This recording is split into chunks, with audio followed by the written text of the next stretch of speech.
সাল্লামের উপর, যাকে আল্লাহ পাক রব্বুল আলামিন শেষ জামানায় প্রেরণ করেছিলেন এবং শেষ জামানার কিছু ফিতনা সম্পর্কে আমাদেরকে জানানোর জন্য আল্লাহ রাসূলকে এই দুনিয়ার বুকে হিদায়াত স্বরূপ প্রেরণ করেছিলেন। সকলে বলি সাল্লাল্লাহু আলাইহি ওয়াসাল্লাম। তো আমি সূরা লুকমানের 6 নম্বর আয়াত তেলাওয়াত করেছি। এই আয়াতের মধ্যে আল্লাহ পাক রব্বুল আলামিন যে খেলাধুলা আমরা করে থাকি, বর্তমান বিশ্ব এটা ফুটবল বিশ্বকাপের জ্বরে কাঁপছে, ঠিক না? ঠিক না? আমরা অনেকে জানি হয়তো আগামী 11 জুন থেকে বিশ্বকাপ শুরু হবে। তো এটা নিয়ে যত অপকর্ম এবং গুনাহের কাজ এই দুনিয়ায় সংগঠিত হবে, এই ফুটবল বিশ্বকাপ নিয়ে একজন মুসলমানের কি করণীয় এ সম্পর্কে আমরা সূরা লুকমানের 6 নম্বর আয়াতের তাফসীরের আলোকে জানার চেষ্টা করব ইনশাআল্লাহ। আল্লাহ পাক রব্বুল আলামিন সূরা লুকমানের 6 নম্বর আয়াতে ইরশাদ করেন, ওয়া মিনান নাসি মান ইয়াশতারি লাহওয়াল হাদিস লিয়ুদিল্লা আন সাবিলিল্লাহ বিগাইরি ইলম। আল্লাহ তাআলা বলেন, ওয়া মিনান নাস, মানুষের মধ্যে কিছু মানুষ এমন রয়েছে, মান ইয়াশতারি লাহওয়াল হাদিস, যারা এই দুনিয়ার অনর্থক কিছু খেলাধুলার বস্তু তারা ক্রয় করে, লিয়ুদিল্লা আন সাবিলিল্লাহি বিগাইরি ইলম। এটা কেন করে? তারা অজ্ঞত বশত, তারা না জেনে মানুষকে আল্লাহ তাআলার পথ থেকে ফিরিয়ে রাখার জন্য, আল্লাহ তাআলার সঠিক পথ থেকে বিপথগামী করার জন্য, কিছু মানুষকে আল্লাহ তাআলার পথ থেকে ফেরানোর জন্য এই মানুষ সকলের মধ্যে কিছু মানুষ তারা খেলাধুলার বস্তু সামগ্রী ক্রয় করে মানুষকে কুপথে পরিচালিত করে, ঠিক না?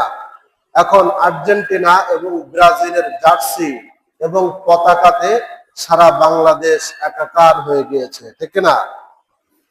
এমনকি গত কয়েক বছর বিশ্বকাপেও, গত 2022 সালের কাতার বিশ্বকাপের সময় দেখা গিয়েছে কিছু ভাই তারা এই পতাকা, কার পতাকা কত বড়, এটা নিয়ে তারা প্রতিযোগিতায় লিপ্ত হয়েছে এবং পতাকা টাঙ্গাতে গিয়ে অনেক ভাই তারা বিদ্যুৎ স্পটে তারা মৃত্যুবরণ করেছে, ঠিক না? বিদ্যুৎ শর্টকে, অর্থাৎ তার কাছে জীবনের থেকে, নিজের দিন ইসলামের থেকেও বড় হলো ফুটবল বিশ্বকাপ, ঠিক না? ওই মেসির জার্সি, নেইমারের জার্সি, রোনাল্ডোর জার্সি তাদের কাছে হলো সব থেকে কি বেশি গুরুত্বপূর্ণ। এই আয়াতের মধ্যে আল্লাহ তাআলা স্পষ্ট ভাবে বলে দিয়েছেন, লিয়ুদিল্লা আন সাবিলিল্লাহি বিগাইরি ইলম ওয়া ইয়াত্তাখিযাহা হুজুয়া। তারা এই খেলার সামগ্রী তারা কেন ক্রয় করে? এটাকে তারা একটি খেল তামাশার বস্তু হিসেবে তারা গ্রহণ করে। আর এর শেষে ওই সকল ব্যক্তিদের পরিণাম সম্পর্কে আল্লাহ তাআলা বলেন, উলাইকা লাহুম আযাবুম মুহিন। আল্লাহ তাআলা তাদের জন্য রেখেছেন যন্ত্রণাদায়ক শাস্তি। কেমন শাস্তি? যন্ত্রণাদায়ক শাস্তি। তাহলে আমরা এই আয়াত থেকে জানতে পারলাম যে যে সকল জিনিস ক্রয় করার মধ্যে দুনিয়াবি এবং আখিরাত এই উভয় জাহানের কোনো কি নাই, ফায়দা নাই, কোনো উপকার নাই, ওই সকল বস্তুকে শরীয়তের পরিভাষায় লাহু এবং লাইব বলা হয়, অর্থাৎ অনর্থক বস্তু। আর এই অনর্থক বস্তু থেকে যদি কোনো ব্যক্তি ফিরে না থাকে, তাহলে তার পরিণাম আল্লাহ তাআলা এই সূরা লুকমানের 6 নম্বর আয়াতের শেষ অংশে বলে দিয়েছেন, উলাইকা লাহুম আযাবুম মুহিন, তাদের জন্য রয়েছে কি যন্ত্রণাদায়ক শাস্তি। অনুরূপ ভাবে আল্লাহ রাসূল সাল্লাল্লাহু আলাইহি ওয়াসাল্লাম হাদিস শরীফের মধ্যে ইরশাদ করেছেন, মান তাশাব্বাহা বিকওমিন ফাহুয়া মিনহুম। বেশভূষার ক্ষেত্রে আমি যদি আল্লাহর রাসূলের পোশাকের অনুসরণ করি, তাহলে রাসূলের সাথে আমার হাসর নাসর হবে, ঠিক না? আমি যদি নেইমারের 10 নম্বর হলুদ জার্সি যদি আমি পরিধান করি, নেইমারের সাথে আমার হাসর নাসর হবে, ঠিক না? যদি মেসির আমরা আকাশি কালারের অর্থাৎ ব্লু এবং সাদা কালারের কম্বিনেশনের জার্সি যদি পরিধান করি, ওই মেসির সঙ্গে আমার হাসুর নাসুর হবে। আর যদি রোনালদোর 7 নম্বর জার্সি যদি আমরা পরিধান করি, তাহলে ওই রোনালদোর সাথে আমাদের হাসুর নাসুর হবে। ঠিক কিনা? তারা কি একজনও মুসলমান? তারা একজনও মুসলমান নাকি অন্য ধর্মের বিশ্বাসী? তাদের মধ্যে অধিকাংশই তারা কোনো ধর্মই বিশ্বাস করে না। তারা হলো নাস্তিক এবং তারা শয়তানের পূজা করে। কার পূজা করে? বাআল। আল্লাহ তাআলা কোরআনে কারীমের মধ্যে বলেছেন, আতাদরুনা বাআলা ওয়া তাযারুনা আহসানাল খালিকিন, তোমরা কি বাআলের পূজা করবে এবং মহান প্রভু আল্লাহ তাআলাকে তোমরা ছেড়ে দিবে? এই বাআল হলো শয়তান, গরুর সিংহের মতো তার মাথা রয়েছে, তাদের কাল্পনিক শয়তানের একটা মূর্তি। অধিকাংশ ফুটবল প্লেয়ার তারা ইলুমিনাতিতে বিশ্বাসী এবং তারা এই বাআলের পূজা করে। কার পূজা করে? বাআল এবং শয়তানের তারা পূজা করে, কোন স্রষ্টায় তারা বিশ্বাসী না। এই জন্য যদি আমি আপনি এই সকল প্লেয়ারকে ফলো করি, তাদের জার্সি নিজের শরীরে প্রদান করে আমরা পরিদর্শন করতে থাকি, এলাকায় মানুষকে দেখাতে থাকি, তাহলে কিয়ামতের ময়দানে ওই প্লেয়ারের সাথে আমার হাসর নাসর হবে। ঠিক না? যদি আমি আপনি চাই যে তাদের সঙ্গে আমার হাসর নাসর হোক, তাহলে তাদের পোশাক পরিধান করে, তাদের নাম্বারের জার্সি পরিধান করে ওই দেশের পতাকা বড় করে ছাদের উপরে টাঙ্গাতে পারি। ঠিক না? আর যদি না চাই যে না, রাসূলের সঙ্গে আমার হাসর নাসর হবে, তাহলে এই ধরনের কাজ কি করা যাবে? যাবে না। এই ধরনের কাজের মধ্যে প্রথম খারাপই হলো এটা দুনিয়ার একটি অর্থের অপচয়, সময়ের অপচয়। আর যে ব্যক্তির কাছে, যে ব্যক্তি মৃত্যু সজ্জায় রয়েছে, হসপিটালে রয়েছে, ওই ব্যক্তির কাছে জিজ্ঞাসা করেন সময়ের কি মূল্য, সময়ের কি দাম।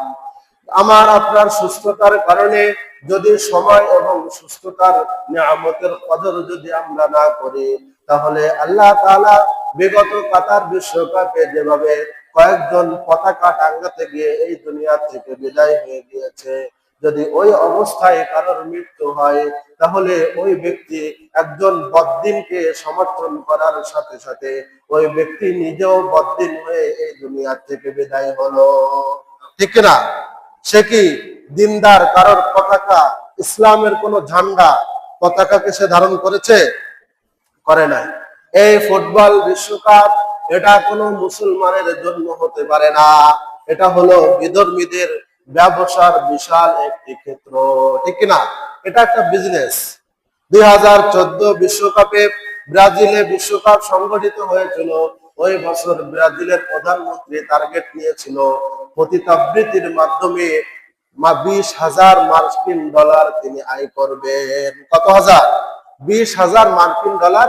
সেখানে সব থেকে বড় যে ইন্ডাস্ট্রিটা রয়েছে সেটা হলো পতিতাবৃত্তির ইন্ডাস্ট্রি। অর্থাৎ সারা বিশ্ব থেকে ফুটবল প্রেমী যারা তথাকথিত, তারা সেখানে ফুটবল ম্যাচ দেখার জন্য যায়, তাদের মনোরঞ্জনের জন্য সেখানে পতিতাবৃত্তির বিশাল এক আয়োজন সেখানে কি ওই দেশের সরকার কর্তৃক করা হয়, যেন বিশাল অঙ্কের একটা অর্থ সেখানে কি হয়? আয় হয়। এর সাথে সাথে সেখানে বিশাল মদের আসর বসে, মদের ব্যবস্থা সেখানে করা হয়।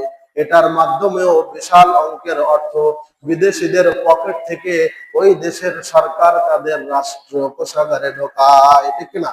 এটা একটা ব্যবসা। এবং বিভিন্ন ধরনের যারা স্পন্সর করেন বিভিন্ন কোম্পানি, তাদের মাধ্যমেও সেখানে বিশাল একটা অঙ্কের আয় করা হয়। আপনি আমি যে আমাদের নিজেদের পকেটের টাকা খরচ করে, আমাদের দেশের টাকা খরচ করে ওই দেশের পতাকা ক্রয় করলাম, আমার আপনার পকেটে কয় টাকা ঢুকছে? ঠিক না? 1 টাকাও ঢোকে? এর মতো পাগল আর দুনিয়ায় কি আছে? কোথায়? হাজার হাজার মাইল দূরে সেখানে ফুটবল, যাদের জন্য ওই যে ভাই বিদ্যুৎ স্পটে মৃত্যুবরণ করলো মেসি বা রোনালদো, তারা কি তার নামও জানে? তাকে চেনে? চেনে না।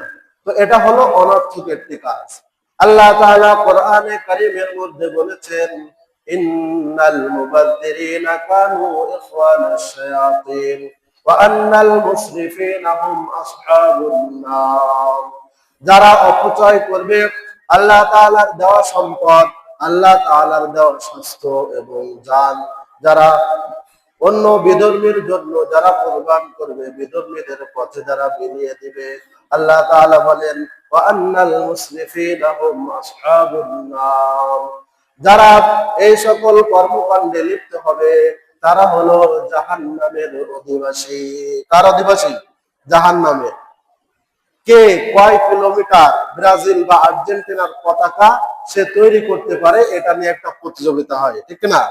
যে কয় কিলোমিটার পতাকা, কে কত বড় পতাকা তৈরি করতে পারে, এটা নিয়ে কি হয়? প্রতিযোগিতা হয়। এটা কি অর্থের অপচয় নাকি অপচয় না?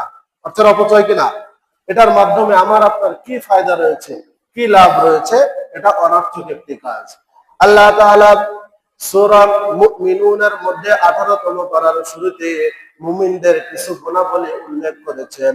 তার মধ্যে একটি অন্যতম গুণ হলো ওয়াল্লাযীনা হুম আনিল লাগwi মুরিদুন। মুমিনের অন্যতম একটি গুণ হবে, অন্যতম একটি বৈশিষ্ট্য হবে, সে অনর্থক কাজ থেকে ফিরে থাকবে। কি করবে? এমন কোন কাজ সে করবে না যেটার মাধ্যমে না তার দুনিয়ার কোনো উপকার রয়েছে, দুনিয়ার কোনো ফায়দা রয়েছে, না তার আখিরাতের কোনো কি রয়েছে, ফায়দা রয়েছে। তো আমরা এই পতাকা এবং জার্সি নিয়ে মাতামাতিতে যদি আমরা লক্ষ্য করি, তাহলে এখানে না আমাদের দুনিয়াবি কোনো ফায়দা রয়েছে, না আখিরাতের কোনো কি রয়েছে, ফায়দা রয়েছে। আছে? এটা হলো অনর্থক একটি কাজ। অনর্থক কাজ কোনো মুমিন করতে পারে না। অনর্থক কাজ করে হলো শয়তান। এজন্য এই ধরনের উন্মাদনা এবং এই ধরনের মাতামাতি এটা কোনো মুসলমানের কাজ হতে পারে না। ওই সঙ্গে সঙ্গে যদি ওই সময় কোনো ব্যক্তির মৃত্যু হয়, তাহলে ওই ব্যক্তি কাফের অবস্থায় এবং বদ্দিন অবস্থায় এই দুনিয়া থেকে বিদায় হয়ে যাবে। আল্লাহ রাসূল সাল্লাল্লাহু আলাইহি ওয়াসাল্লাম মুমিনের জীবনকে একটি অমূল্য সম্পদ হিসেবে আল্লাহ তাআলা এই দুনিয়ার বুকে দিয়েছেন। আমি আপনি কতক্ষণ এই দুনিয়ায় আমরা জীবন যাপন করতে পারবো, এটা আমাদের কারোরই কি নাই, জানা নাই। এবছরও যদি এমন হয় পতাকা টাঙাতে গিয়ে যদি কোনো ভাইয়ের মৃত্যু হয়ে যায়, ওই ভাই নিজেও জানে না সে একজন কাফেরের সাদৃশ্যতা অবলম্বন করে, কাফেরের সঙ্গে একাত্মতা পোষণ করে এই দুনিয়া থেকে বিদায় লাভ করলো। এই মৃত্যুর জন্য না দুনিয়ার কোনো লাভ, না আখিরাতে সে কোনো লাভবান হলো, ঠিক না? দুনিয়ারও কোনো ফায়দা নেই, আখিরাতেও কোনো কি নেই, ফায়দা নেই। আমরা অর্থকে এই সকল অনর্থক কাজের পিছনে ব্যয় করতে পারি, কিন্তু আমার মা 7 দিন ধরে একটা রুমের মধ্যে মৃত অবস্থায় পচে যায়, কিন্তু ওই মায়ের খবর আমরা রাখি না, ঠিক না? 7 দিন। একজন বাংলাদেশের, তার 4 জন টোটাল সন্তান, 3 ছেলে 1 মেয়ে, 4 জন আমাদের দুনিয়াবি হাইসিয়াতের, 4 জন তারা কি প্রতিষ্ঠিত, কিন্তু মোরালিটি তাদের মধ্যে কি আসে নাই, মনুষ্যত্ব মানবতা এগুলো কি আসে নাই। তাদের মধ্যে একজন বাংলাদেশের সচিবালয়ের এক মন্ত্রণালয়ের উপসচিব, আর একজন বুয়েটের একজন শিক্ষক, আর ছোট ছেলে কানাডা প্রবাসী, মেয়ে হলো একজন শিক্ষক। এই 4 ছেলে মেয়ের মধ্যে সামনে এর মাঝে আবার এই 1 সপ্তাহের মাঝে ঈদুল আজহাও চলে গিয়েছে, কিন্তু তারা টাকা পয়সা মায়ের পিছনে খরচ করতে পারে নাই, ঠিক না? খোঁজ খবরও নিতে পারে নাই। এই হলো আমাদের মানবতা। আমরা আমাদের অর্থকে কুপথে খরচ করতে আমরা দ্বিধাবোধ করি না, কিন্তু আমাদের কলিজার টুকরা মা বাবা, যাদের মাধ্যমে আল্লাহ তাআলা আমাদেরকে এই দুনিয়ায় প্রেরণ করেছেন, তাদের পিছনে খরচ করতে গেলে ঠেলাঠেলি হয়, ঠিক না? বড় ভাই বলে যে আমি সব কেন দিব, মেজো ভাই বলে যে আমি কেন দিব, ছোট ভাই বলে কি আমি কেন দিব। বড় হলে পিতামাতার প্রতি অর্থ খরচ করতে গেলে আমাদের কি পকেটে টাকা থাকে না, কিন্তু আমরা অন্যান্য অনর্থক কাজে, আর্জেন্টিনা ব্রাজিলের বড় বড় পতাকা, তাদের জার্সি কেনার যে অনর্থক কাজ, এই সকল কাজে আমরা অর্থ খরচ করতেও কি করি না, দ্বিধাবোধ করি না। এই মা 1 সপ্তাহ যাবৎ সেখানে পৌঁছে যাওয়ার পর তার মেয়ে টের পেয়ে পুলিশকে খবর দিয়ে সেখানে ফায়ার সার্ভিসকে খবর দিয়ে তাকে উদ্ধার করা হয়। মাঝখানে একটি ঈদ গিয়েছে, ঈদের দিন মায়ের খোঁজ খবরও নেয় নাই। যদি তারা সময় না পেত, তার জন্য একটা যদি কাজের লোক রেখে দিত, তাহলে তার মৃত্যুর সংবাদটাও সন্তানদের কাছে পৌঁছাতে পারত, ঠিক কিনা? যে সময় পাচ্ছে না, হয়তো তার জন্য একজন কাজের লোক রেখে দিয়েছে, মহিলা কাজের লোক, যে তার দেখাশোনা করবে। এতটুকু করার সৌভাগ্য হয় নাই, তাহলে এর মতো দুর্ভাগা সন্তান এই দুনিয়ার বুকে কি আর হতে পারে? পারে না। যে পিতামাতার জন্য আল্লাহ তাআলা কোরআনে কারীমের মধ্যে বলেছেন, ওয়ালা তাকুল লাহুমা উফিন ওয়ালা তানহারহুমা ওয়া কুল লাহুমা কাওলান কারীমা। আল্লাহ তাআলা বলেন, ওয়ালা তাকুল লাহুমা উফ, তোমরা পিতামাতার প্রতি বিরক্ত হয়ে তোমরা উফ শব্দটাও তোমরা ব্যবহার করো না। সুবহানাল্লাহ। কতটুকু অনেকে আমরা বলি যে পিতামাতাকে মারা যাবে না, যে মারার কারণে তারা উফ বলে। আসলে তাফসীরটা এমন না। আল্লাহ তাআলা বলেছেন, ওয়ালা তাকুল লাহুমা, তোমরা তাদের উভয়ের জন্য বলো না উফ। অর্থাৎ অনেকে আমরা অনেক সময় পিতামাতা যখন বৃদ্ধ হয়ে যায়, তারা ওই ছোটবেলায় ফিরে যায়। এটা কি ওটা কি, ছোটবেলায় যেভাবে আমরা বলি তারাও এইভাবে কি শুরু করে। হয়তো বিছানায় তাদের প্রস্রাব পায়খানা হয়ে যায়, এটার কারণে বিরক্ত হয়ে সন্তান উফ শব্দ বলবে, এতটুকুরও অনুমতি আল্লাহ তাআলা আমাদেরকে দেন নাই। সুবহানাল্লাহ। কতটুকু খিদমত, কতটুকু তাদের প্রতি সহানুভূতিশীল হওয়ার শিক্ষা ইসলাম আমাদেরকে দিয়েছে।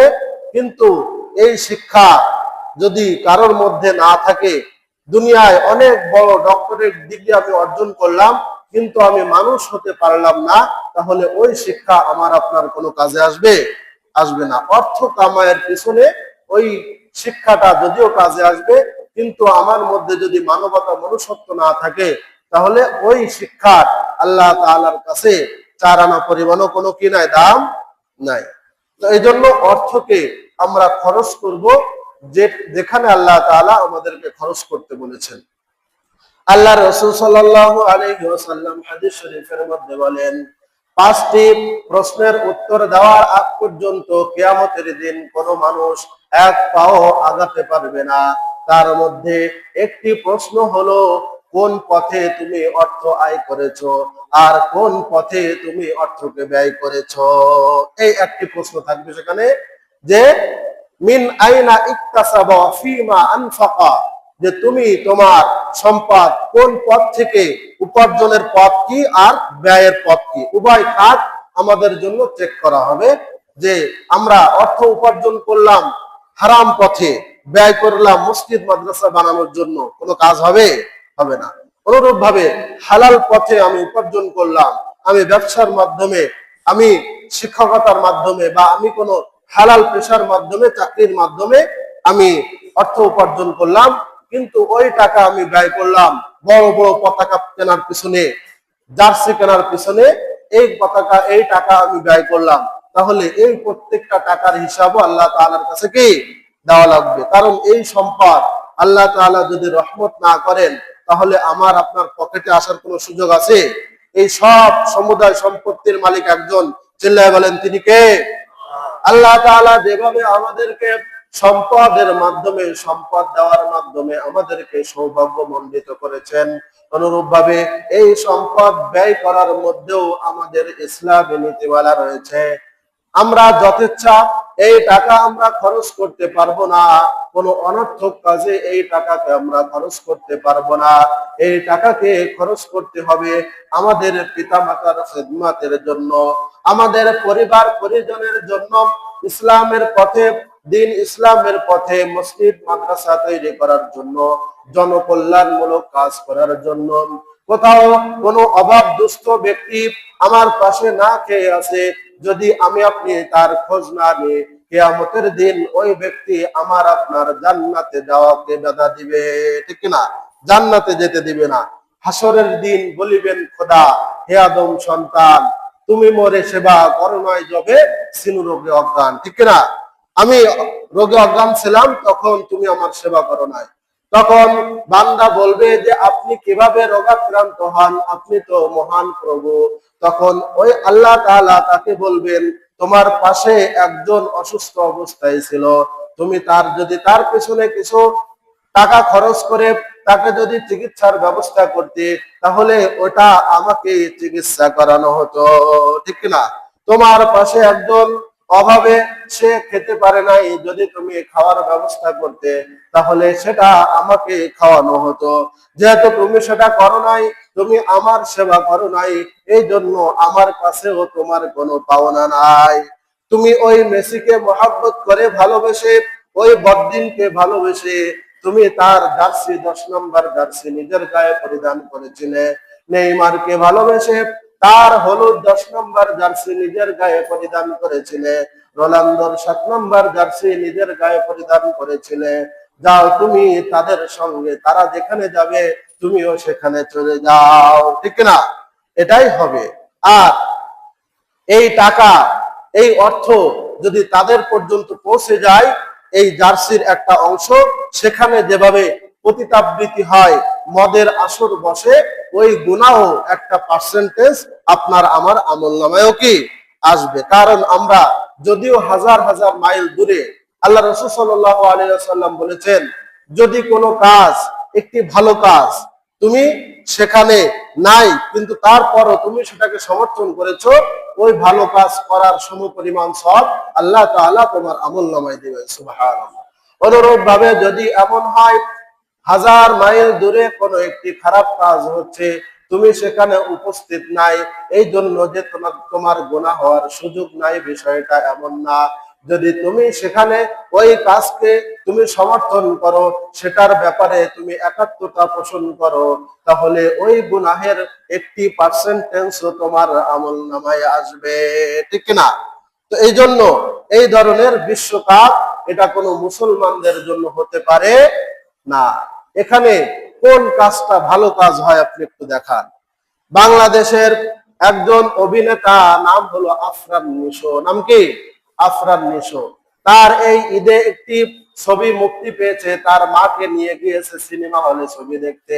সেখানে গিয়ে জোহরের নামাজের সময় হয়ে গিয়েছে, ওই সিনেমা হলের মধ্যে তার মা জোহরের নামাজ আদায় করেছে।